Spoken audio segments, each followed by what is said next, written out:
It is another interesting session of economics.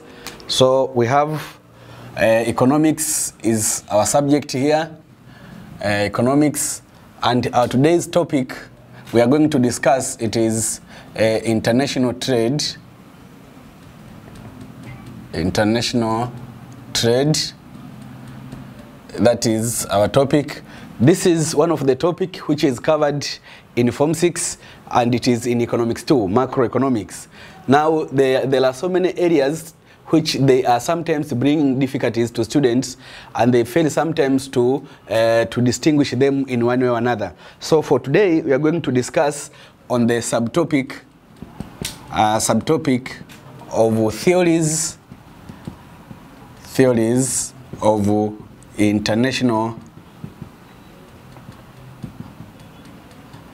international trade.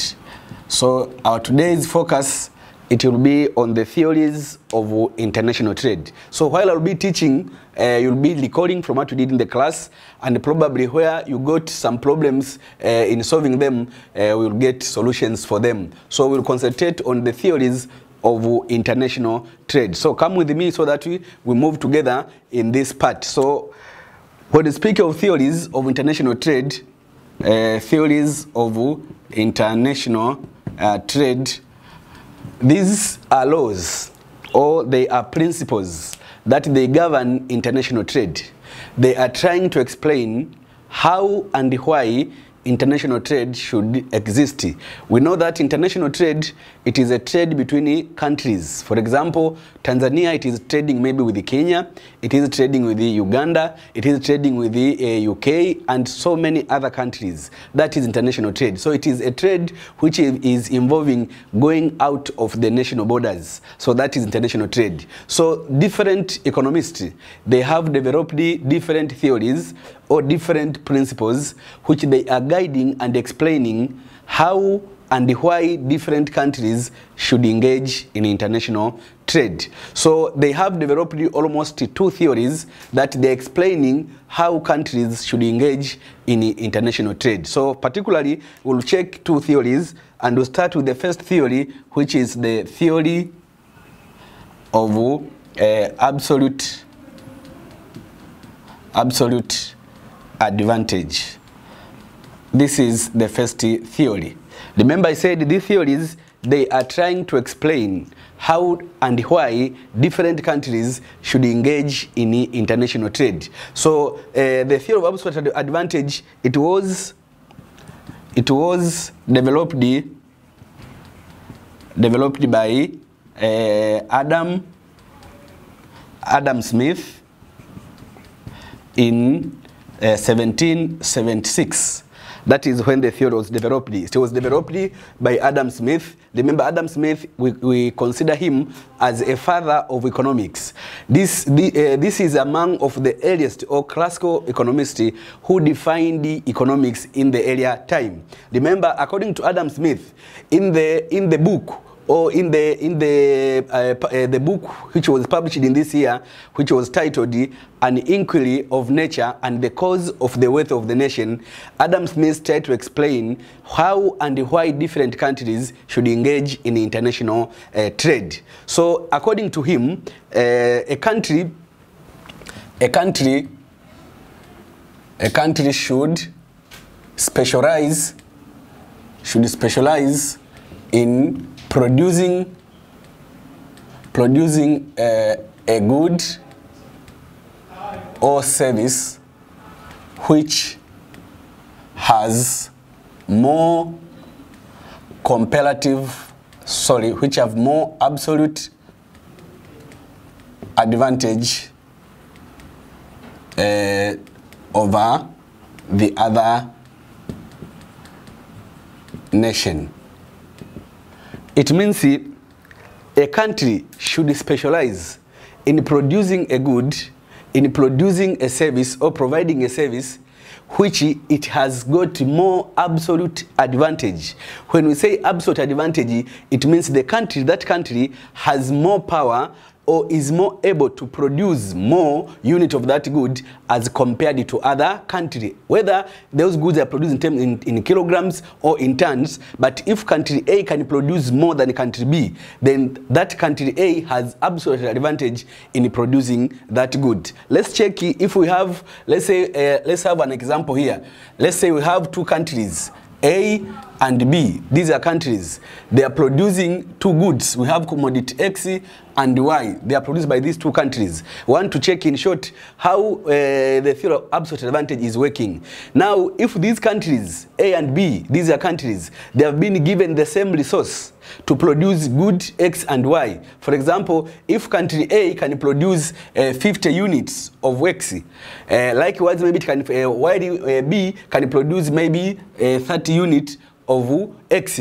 Likewise, maybe country A can produce 60 units of Y, while country B can produce, let's say, maybe 80 units of Y. So if you can check, these are units of goods produced by these two countries that we'll see later on in some assumptions that we assume that these countries, they have been given the same resource, they use the same technology, they use the same labor.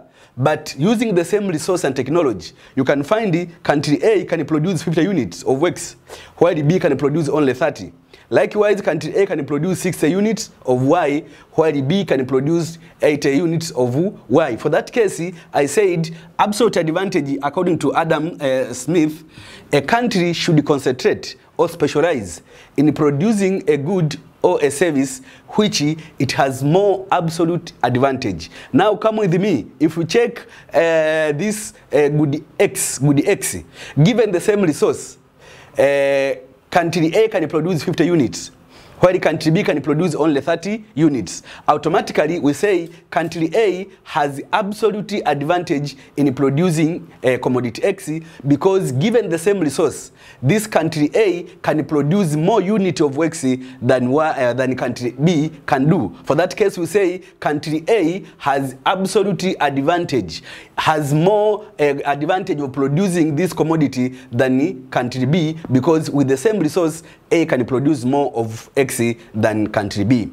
Likewise, if we go to commodity Y, we said with commodity Y, these two countries have been given the same resource. Try to check. A can produce 60 units, B can produce 8 units. For that case, given the same resource, country B has got absolute advantage in producing commodity Y in favor of country A, sorry, because country B can produce 80 units, while country A can produce only 60 units. So we conclude that country A has absolute advantage in producing X, while country B has absolute advantage in producing commodity Y. So this is how Adam Smith tried to introduce the theory of international trade of absolute advantage and how countries should specialize in producing commodities. So what we see here is that in absolute advantage, we just check the figures. Which country can produce more than the other one? So here, we don't involve calculations here. We don't involve calculating, I don't know, opportunity cost. No. In this theory of absolute advantage, we just check among these given informations, which country can produce more unit of the other one in that crop or in which crop. Now we just check the absolute figure of each commodity. Then the one which has got the biggest figure than the other, then you say that country has absolute advantage in producing that commodity. That is theory of absolute advantage. Now, on explaining this theory, Adam Smith tried to develop some assumptions of the theory.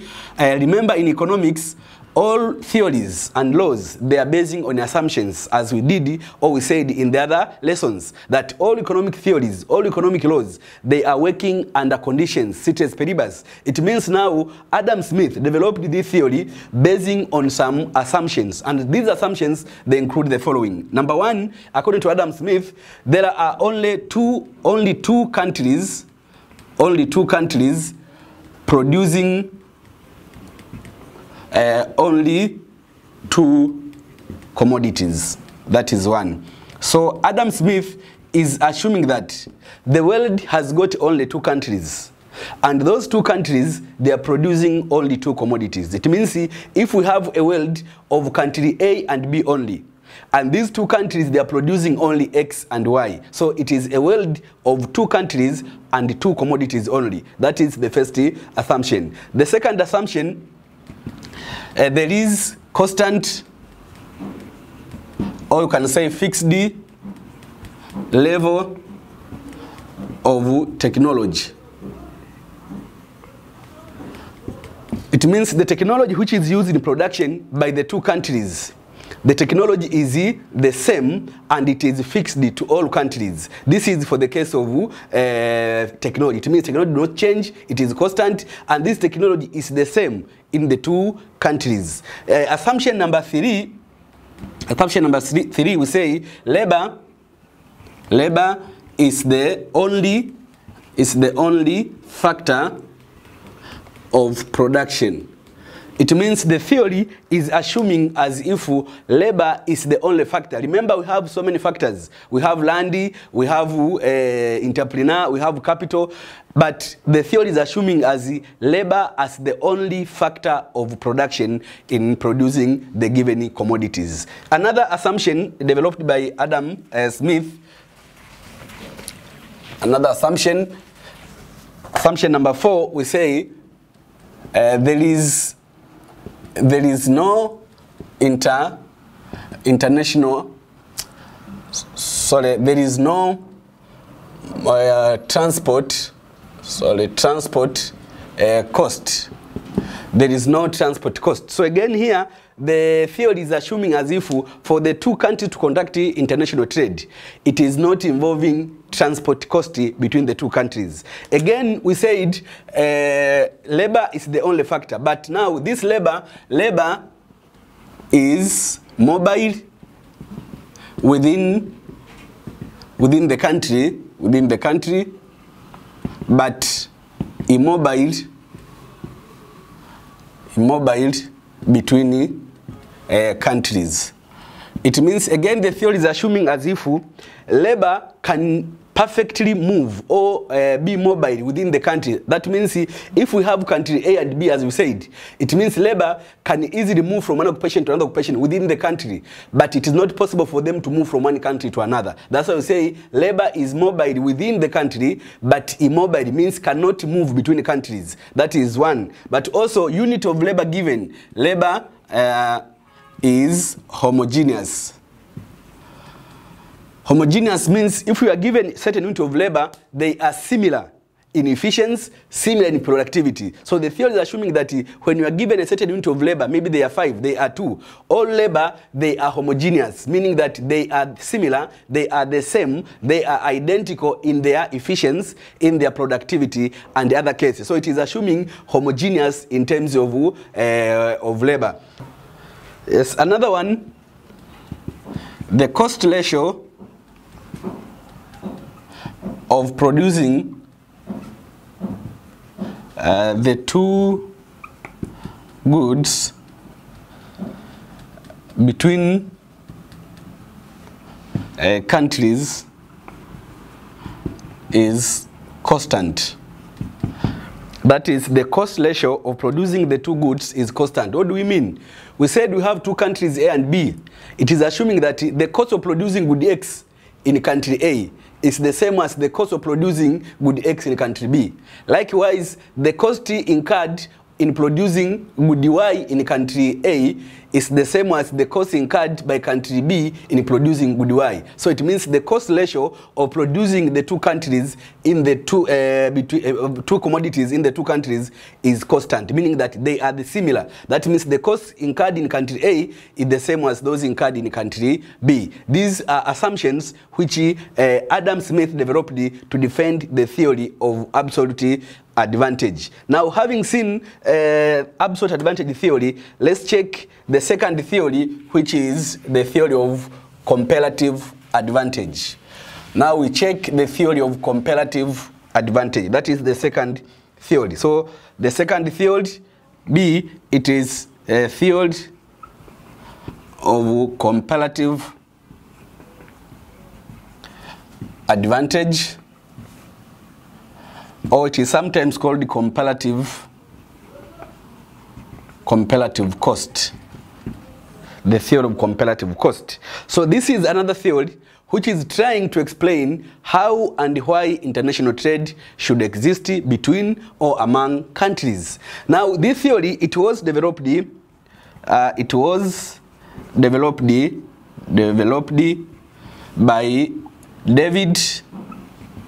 David Ricardo in 1817. That is in 1817. So David Ricardo, this is also among of the famous economists. You remember in Economics 1, issues of Ricardian theory of rent. So is one of the famous economists. So David Ricardo in 1817 tried to explain, and it was trying to advance or to improve the idea of Adam Smith. So it is not a new theory, but it was trying to improve or to advance what was explained by Adam Smith in the absolute advantage. Now, according to David Ricardo, he observed this item that we said, according to Adam Smith, a country should produce a commodity or should specialize in a commodity which has got absolute advantage. Now, according to David Ricardo, he said, it may happen that one country is dominant in producing both crops. It means we have country A and B. Then one country is dominant in producing both crops. What should we do? It means we cannot say there should be no international trade. For example, if we have, as we said, we have country A and country B. The same we have commodity X, commodity Y. Now assume country A can produce 60 units of X. Likewise, it can produce maybe 80 units of Y. Likewise, country B can produce maybe 50 units of X and can produce, let's say, maybe 60 units of Y. So if you try to check there, according to Adam Smith, before Ricardian theory, or before Ricardo theory, it means, according to Adam Smith, because Adam Smith said a country should specialize in producing a commodity which it has absolute advantage. Now try to check here. It means country A can produce 60 units of X, while country B can produce only 50. Likewise, country A can produce 80 units of Y, and B can produce only 60 units. It means for this case, country A is dominant over B in all crops because it can produce more of X, but it can also produce more of Y. So it means if we base on absolute advantage, it is like here there will be no international trade because country B is defeated in both cases, in commodity X and in commodity Y, because in both cases country A is dominant or has got absolute advantage. It means A has absolute advantage in X, it has also absolute advantage in Y. Now, according to David Ricardo, he said, if we have cases like this, still international trade can exist by using the comparative advantage or comparative cost. Now, what did he say? In the book, he said, if it happens that one country is dominant or has got absolute advantage in producing both crops, what will happen is that we can engage in international trade by comparing the domestic opportunity cost. So it means here the theory of comparative advantage, it is basing on comparing the domestic opportunity cost. How? It means we can engage international trade by comparing the domestic opportunity cost of producing the two commodities. Only if absolute advantage has failed to solve the problem. And for this case, absolute advantage has failed to solve the problem because country A is dominant in both crops. So here we can apply the issue of opportunity cost. Now, what did Ricardo suggest? He said that a country, now according to the theory, a country, this is the theory now, a country should specialize in producing a commodity, or can say a good, a commodity or a service which has the lowest opportunity cost. That is the theory. that a country should specialize in producing a commodity or a service which has the lowest opportunity cost. It means we get this lowest opportunity cost by comparing the domestic opportunity cost. Then a country which will have the lowest cost in producing that commodity, then we say that country should specialize in that commodity. Now, how do we get those opportunity cost? It means if we have cases like here, we can calculate opportunity cost. Let's consider this example. Consider this example. Consider the table below. We have a table. Consider the table below. So we might have a table like this one. A table like this one. Here we may have country. Maybe we can have, let's use an example here. We can have maybe this is Nigeria. Then we have maybe Liberia. Any of the choice. Then assume in commodities, here is the side of commodities. Sorry, these are commodities. So commodities, let's say we have rubber. Then say we have the other one, let's say it is palm oil. That is an example. Now, if we have these two countries with the two commodities that theory has suggested. Now, for example, if Nigeria can produce, let's say, 100 of units of rubber. Likewise, maybe, let's say, Liberia can produce 150 units of rubber. Again, in terms of palm oil, let's assume Nigeria can produce only 80 units of palm oil, while Liberia can produce, let's say, 100 units of palm oil. So if we check, now we want to see how to get opportunity cost here, because we said a country should specialize in a commodity which has got the lowest opportunity cost. Now we have to calculate opportunity cost here from this table. So come with me so that we check how we can get opportunity cost or domestic opportunity cost. Now recall from what we did in the class that opportunity cost is the best alternative foregone or the sacrificed alternative. It means when you produce these two commodities, for example, if country A produces rubber, like Nigeria produces rubber, it has to forgo palm oil. If it produces palm oil, it has to forgo rubber. That is the formula. Also Liberia, if they decide to produce rubber, they have to forgo palm oil. If they produce palm oil, they forgo rubber. So it means the opportunity cost of producing rubber, they are the unit of palm oil forgone. So come with me for this question. The opportunity cost of producing rubber for any country, the opportunity cost of producing rubber, there will be the units of palm oil forgone. Likewise, the opportunity cost of producing palm oil, it will be the unit of rubber forgone. It means if you produce palm oil, you forgo some unit of rubber. If you produce rubber, you forgo some unit of palm oil. So opportunity cost is the best alternative forgone. So each country can forgo one of the crop. Now, for example, here we try to check. We have Nigeria.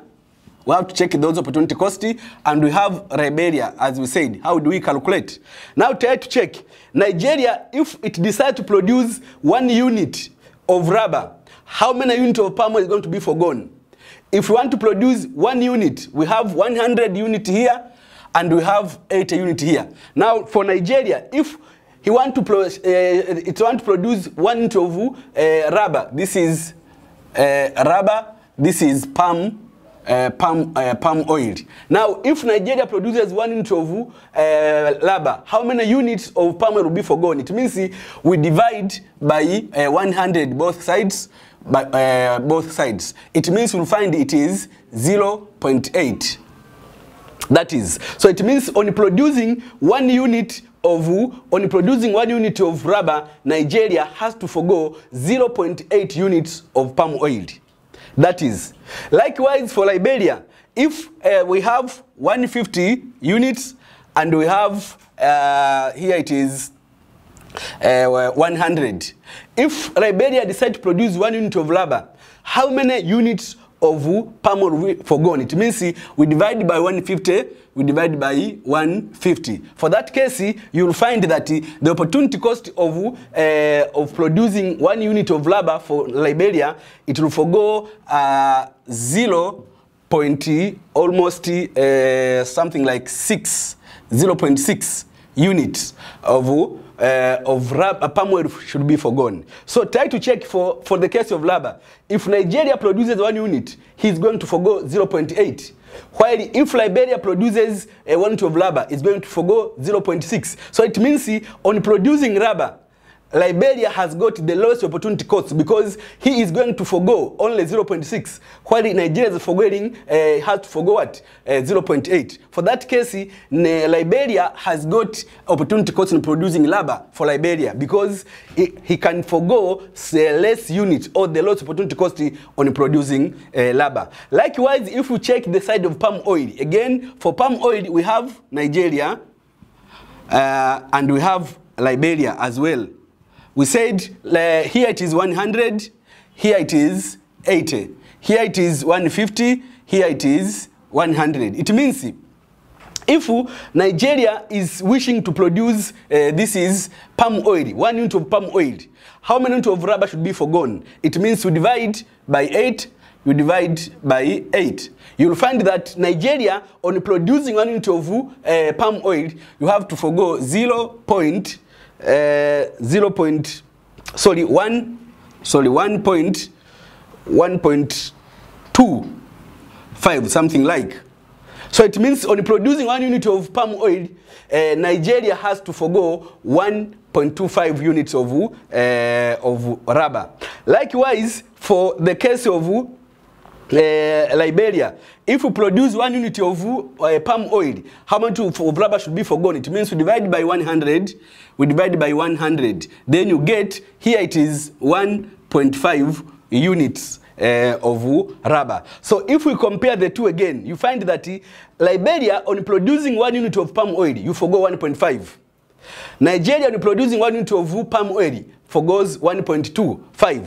So for that case, Nigeria has got the lowest opportunity cost in producing palm oil, because on producing palm oil, Nigeria forgoes 1.25, while Liberia forgoes 1.5. So Nigeria has got the lowest opportunity cost in producing palm oil. So we can conclude that Liberia should specialize in production of rubber because it has the lowest opportunity cost, while Nigeria should specialize in production of palm oil because it has the lowest opportunity cost. This is the case of comparative advantage theory, and this is applicable when absolute advantage has failed to solve the case of international trade. Now, having seen these ones, for the case of comparative advantage, its assumptions, they are the same as those of absolute advantage. We have tried to check those assumptions and we have measured them. So those assumptions we measured in absolute advantage, they are the same as the assumptions for comparative advantage. Now let's see, let's complete with the criticisms of the theories of international trade.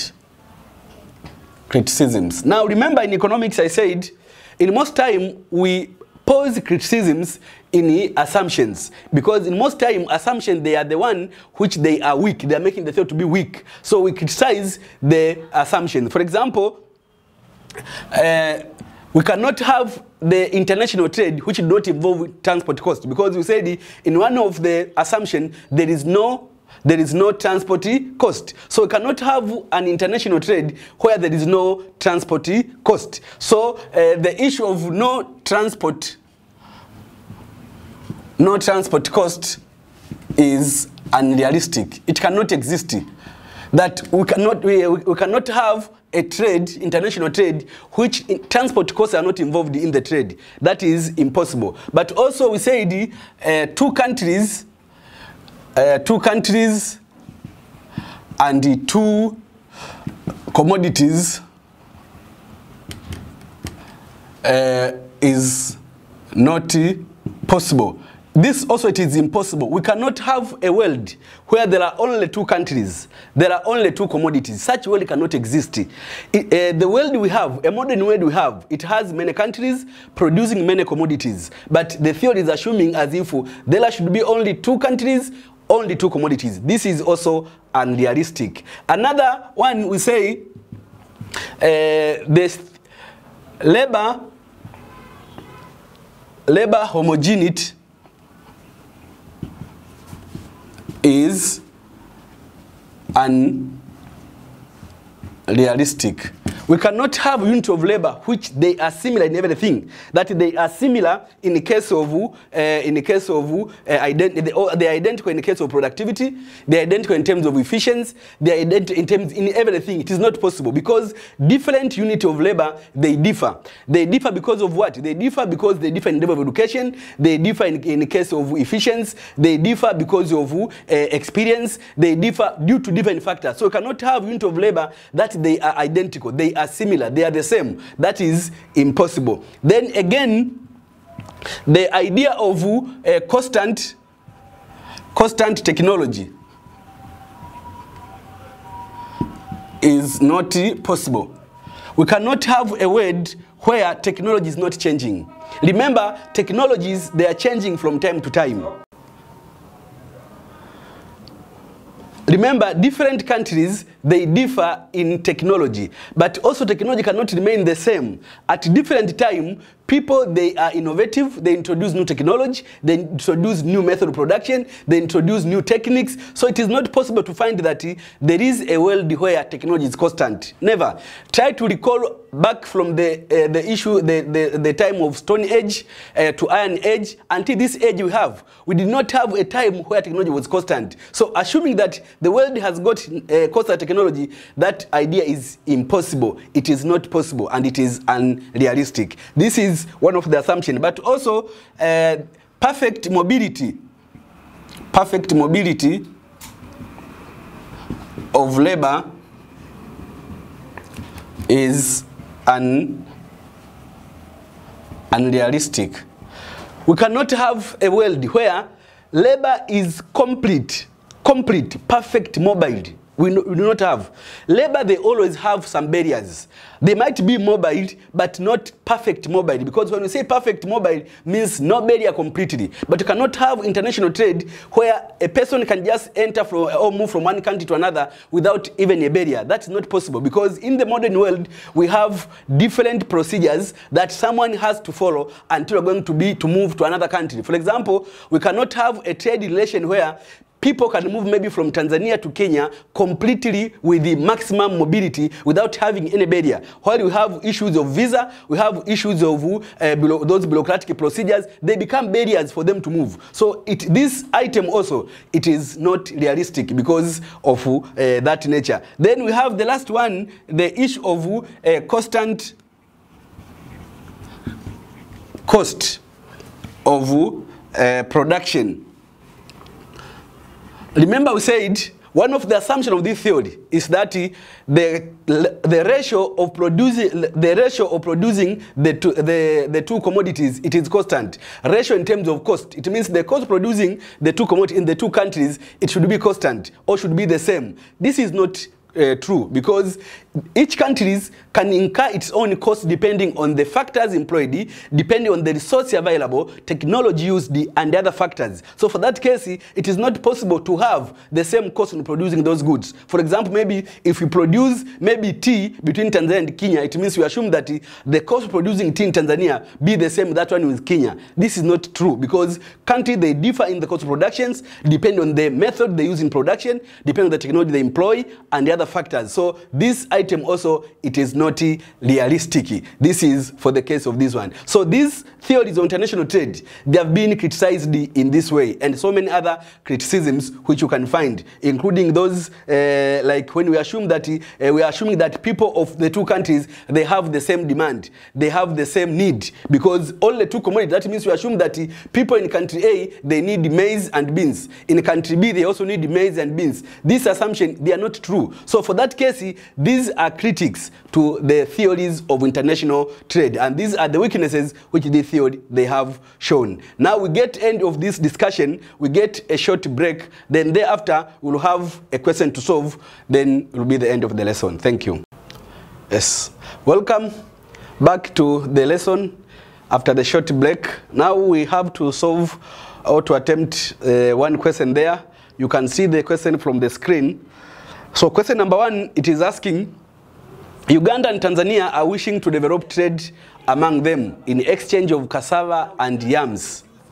Uganda and Tanzania are wishing to develop trade among them in exchange of cassava and yams. So it means their aim is to exchange cassava and yams.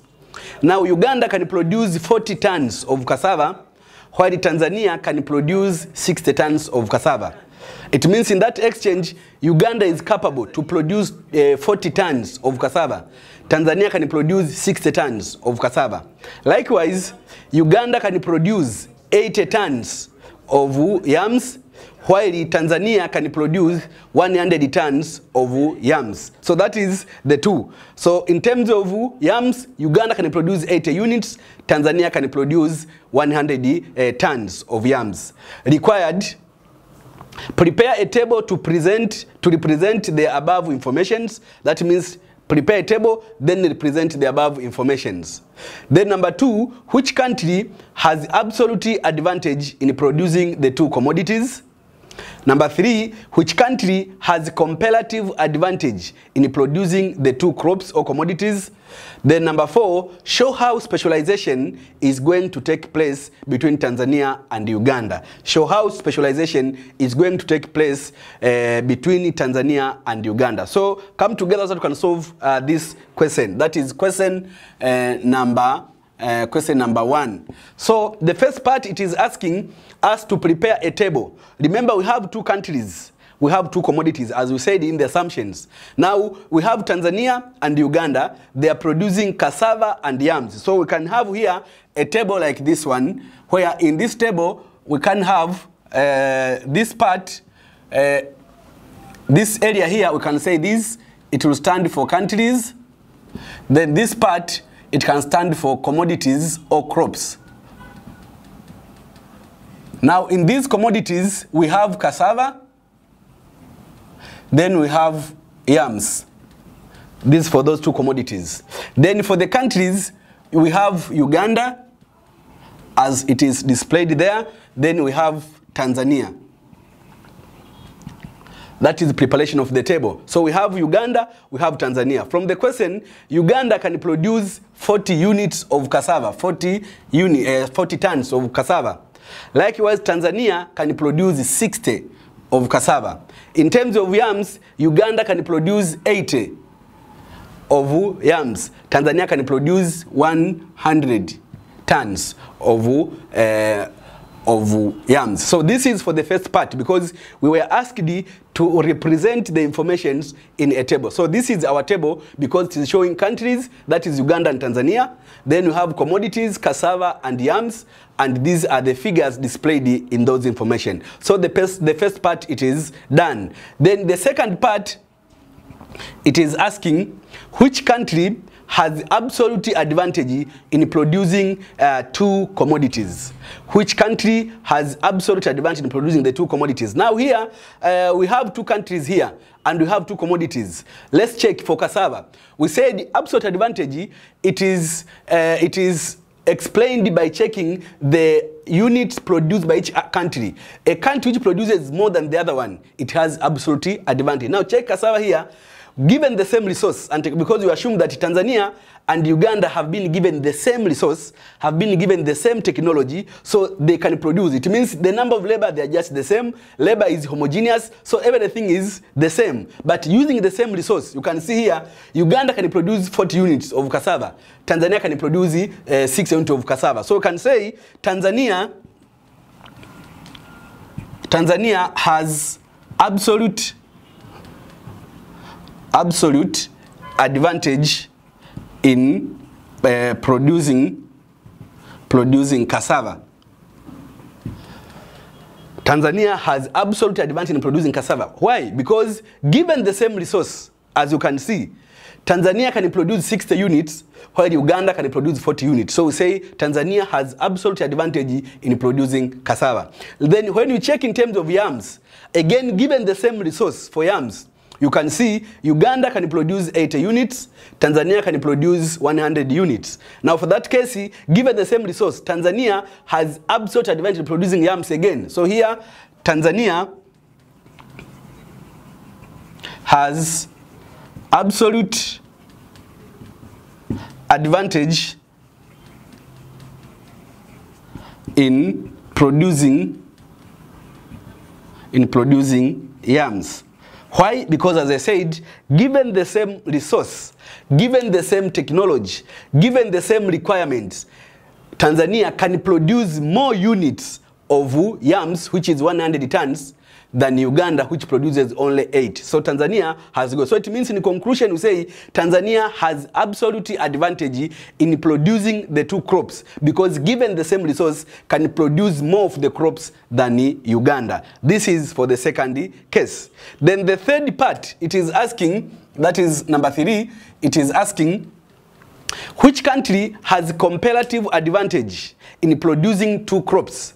Which country has comparative advantage in producing the two crops? So I said, for the case of comparative advantage, it is until when you calculate the opportunity cost, because for comparative advantage, we have to get it by comparing the domestic opportunity cost. So now we have to calculate opportunity cost of producing these crops, because if we use absolute advantage, it means no international trade will exist here, because Tanzania is dominant on both crops. So we have to calculate the opportunity cost of the two countries. Now we can get a new table here. This is, we have Uganda, we have Tanzania, so that we calculate those opportunity cost. Tanzania, again, as we said, we have those two crops here. We have the cassava and we have yams, cassava and yams. Uganda, it was that is 40. Tanzania, it is 60. Here, Uganda, it is 8. Then Tanzania, it is 100. So it means to have to calculate opportunity cost, so that we see who has what in terms of comparative advantage. Now let's start with the cassava. If Uganda produces 1 unit of cassava, how many units of yams is going to be forgone? We said to produce 1 unit of cassava, it means the unit of yams should be sacrificed. Now for that case, if you want to get 1 unit of cassava, you divide by 40 both sides. On dividing, you will get the opportunity cost is 2, because you will divide by 40 this side, then it will be 80 divided by 40, you get 2. So it means if Uganda produces 1 unit of cassava, then it is going to forgo 2 units of yams. Likewise for Tanzania, if Tanzania produces 1 unit of cassava, it means how many units of yams will be forgone? Again, here you divide by 60. If you divide by 60, you get here it is almost 7, something like 1.667 there. So for that case, when Uganda produces 1 unit, has to forgo 2 units of yams, while Tanzania, when you produce 1 unit of cassava, has to forgo 1.7. So if we compare opportunity cost of cassava, Tanzania has got the lowest opportunity cost. So we check here, Tanzania has the lowest opportunity cost in producing cassava. Likewise, if we go back to yams, if Uganda produces 1 unit of yams, how many units of cassava will be forgone? It means we divide by 80 both sides. On dividing this side, you'll get 0.5. That is.